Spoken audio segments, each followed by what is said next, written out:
I stayed because he forgot me, not all at once, not with sirens or collapse, but quietly, like the way mist rises off the Rothenburg Canal on a January morning, soft and silver, blurring the line between water and sky until you can't tell where one ends and the other begins. My name is Mara Van Dyke. I'm 52 years old, and I still live in the same 17th century house on Rothenburg 27, the one with blue painted shutters, uneven floorboards that creak like old bones, and a view of willow branches trailing their fingers in the water. We moved here in 1999. Jasper had just been appointed associate professor at Leiden University.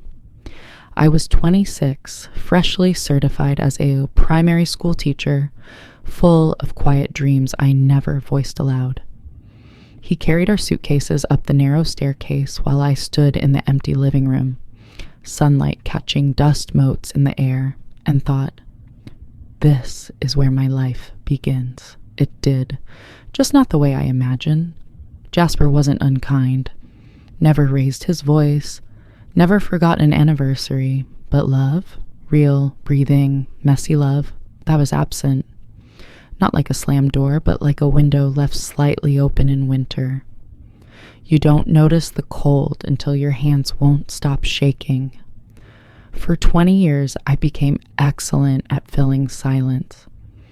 I learned to speak only when spoken to fold his shirts with military precision, to smile when colleagues called him brilliant and me so supportive.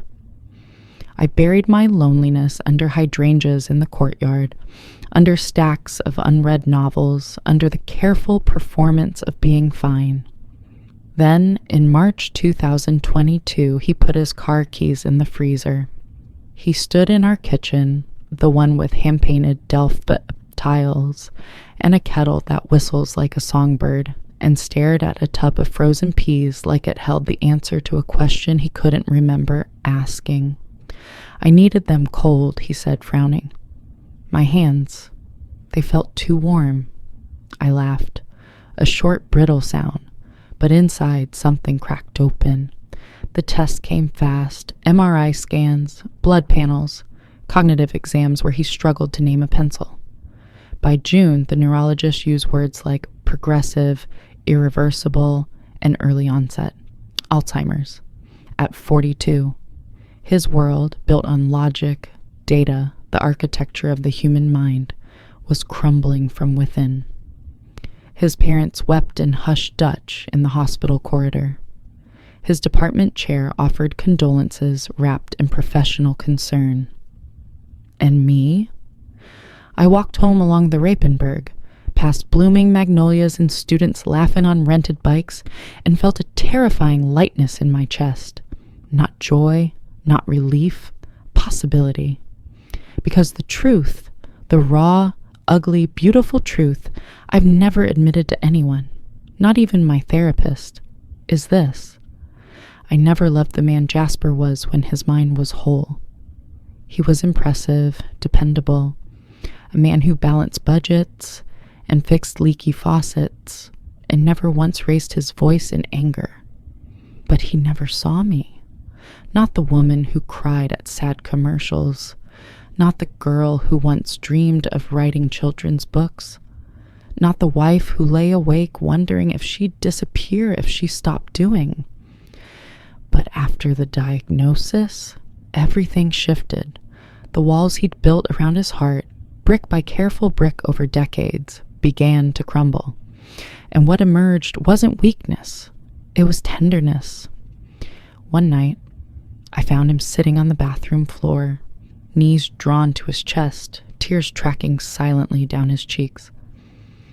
I keep losing you, he whispered. Your name? It floats away like smoke. I knelt beside him, took his cold hands in mine. It's Mara, I said softly. Mara Van Dyke. Your wife? He looked up, eyes wide with wonder. Mara, he repeated, like tasting honey for the first time. That's the most beautiful word I've ever heard. Then he kissed my palm. just once, like I was sacred. That night, I didn't sleep. I sat by the window, watching moonlight ripple on the canal, my hands still warm from his lips. And for the first time in 20 years, I felt desired, not needed, not relied upon, desired. He started calling me Angel. Not sarcastically, not out of habit, with genuine awe, as if I'd appeared in his life for the first time. He wrote me notes, on pharmacy receipts, on Lily's discarded math homework, on the back of tram tickets. Your laugh sounds like wind chimes in summer. You wear blue well, it matches your soul. Thank you for staying. I don't know why you do. He never remembered writing them, but I kept every single one in a small wooden box on my dresser, next to my mother's pearl earrings and a dried sprig of lavender from our wedding bouquet. People at the support group called me a saint. A devoted wife, they'd say, eyes filled with pity and admiration. She's his rock. If only they knew. I wasn't staying out of duty. I was staying because, finally, I was being loved. Not perfectly, not consistently, but purely. In his confusion, he had no ego, no need to be right, no armor. He'd hold my face with both hands and say, "You're so pretty when you're sad. Don't be sad." As if my sorrow was something he could wipe away with his thumbs. And sometimes it almost was. Our daughter, Lily, only 8 when it began, watched it all with wide, worried eyes. "He's different now, Mama," she said one evening, after he sang her a lullaby he'd never sung before. "He feels softer, like he finally came home." Yes, my love, he did, because the sharp edges of his intellect, the parts that made him successful, but unreachable, were fading. What remained was pure feeling, raw, unfiltered, human. And I fell for him, hard, for the first time in our marriage. Isn't that twisted, to fall in love with the ghost of your husband? But it wasn't a ghost. It was a man finally unburdened by the weight of who he thought he had to be, free to just feel. He'd cry during commercials, hug strangers at the Albert Heijn, ask me over and over, "Did I make you happy?" And each time I'd say, "Yes," every single day, even when the old resentment flared, remembering years of emotional absence.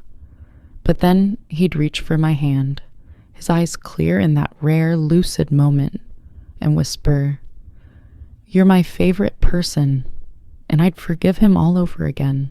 The cruelest part, the more he forgot, the more I remembered. I remembered the nights I cried silently in the shower, the birthdays he missed because of critical research deadlines, the way he'd turn away when I tried to talk about my dreams, like my inner world was static on a channel he didn't care to tune into. Now, he hung on my every word, even when he didn't understand them. One afternoon, he found an old photo of us at a university gala in 2005. Me in a red dress, him in a tux, arm around me but eyes fixed on his phone. He stared at it a long time, then looked up, confused. "Is that us?" "Yes," I said. "He looks unhappy." I almost laughed. He was fine. "No," he insisted, tapping the photo with a trembling finger. "He's not looking at you. Why isn't he looking at you?" I had no answer, so I took the photo and tucked it into the back of a dictionary, where it stays to this day. Because the man holding it, the one with tears in his eyes over a stranger's neglect, wasn't that man anymore, and I didn't want him to be. But then, the forgetting deepened. He stopped recognizing Lily, called her sweetheart instead of her name. Once he asked me who the little girl sleeping on the couch was. I told him. He nodded slowly. "She has your eyes," he said. She must be wonderful. And I broke, right there, not loud. Just silent tears while I stirred pea soup on the stove. Because how do you mourn someone who's still breathing? How do you grieve a presence that's already gone? The final stage came faster than the doctors predicted. He lost words, then names, then faces one evening. I sat beside him in his recliner, now his whole world. He stared out the window at the canal, vacant. I held his hand. "Do you know who I am?" I asked softly. He turned slowly, his eyes, once so sharp, now clouded like river stones. He studied my face, frowned slightly, then smiled, a small, peaceful smile. "Angel," he said, and that was enough. He died 3 weeks later, peacefully, in his sleep, rain tapping the windows, Lily asleep upstairs, me holding his hand, whispering, "You can rest now." At the funeral, people called me brave, strong, selfless. They didn't know the truth. I didn't stay because I was noble. I stayed because, for the first time, I was seen, loved, needed, not as a function, but as a soul. And when he forgot everyone else, he still called me Angel. Now, months later, I sit in our quiet house on Rothenburg, 27. Lily's studying psychology in Utrecht to understand the mind, she says, so no one feels alone in it. On my desk, the wooden box full of his notes. I open it sometimes, read lines like, "Your hair smells like rain. I dreamt of you last night. You were singing." He never heard me sing, but in his broken mind, maybe I did. And maybe that version of me, the one who sang, who mattered, who was cherished, was real enough. People will say I sacrificed everything for him, but the truth, he gave me the only gift I ever truly wanted, to be loved exactly as I was, not for what I did, not for who I pretended to be, but simply for existing. And if that makes me selfish, if loving the man who forgot me means I failed the man who ignored me, then so be it. Because in the end, the version of him who remembered nothing was the only one who ever truly saw me. So yes, I stayed because he forgot me. And in forgetting the world, he finally remembered how to love me. If you've ever been invisible in your own relationship, if you've poured yourself into someone who only noticed you when they needed fixing, know this. You deserve to be seen, not when it's convenient, not when they're broken, but always. And if you haven't found that yet, don't settle for being someone's emergency contact. Be someone's sunrise. Subscribe if you believe love shouldn't feel like waiting in the dark, hoping just once they'll turn on the light.